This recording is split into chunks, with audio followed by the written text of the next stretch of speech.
মানুষের জীবনটা কিরকম জানেন? বড়লোকরা বলে টাকার পিছনে ছুটবেন না, টাকা সুখ দিতে পারে না।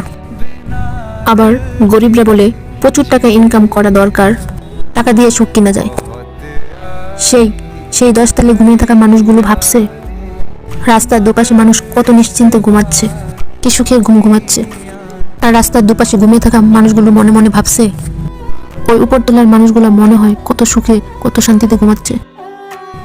কেউ ভাবছে ইস, যদি টাকা থাকতো তাহলে আমাদের সংসারে কোনো অশান্তি থাকতো না। আবার যাদের প্রচুর টাকা আছে তারা বলে কিংবা ভাবে সমস্ত দুঃখের কারণ মনে হয় এই টাকাই। বিভিন্ন স্তরের মানুষের বিভিন্ন রকম সমস্যা। কেউ দেশে থেকে বলে হয়তো বিদেশ গিয়ে খুব ভালো থাকবো, বিদেশ থেকে বলে ইস, দেশেই ভালো ছিলাম। আসলে সব থেকে বড় কথা কি জানেন? স্যাক্রিফাইস, ভালোবাসা যদি এসব না থাকে না, মানুষ কোনো জায়গায় গিয়ে টিকতে পারবে না, না 10 তলায় না গাছতলায়, না দেশে বিদেশে ঘরে বাইরে কোনো জায়গায় গিয়ে থাকতে পারবে না। এটাই হচ্ছে মানুষের জীবন।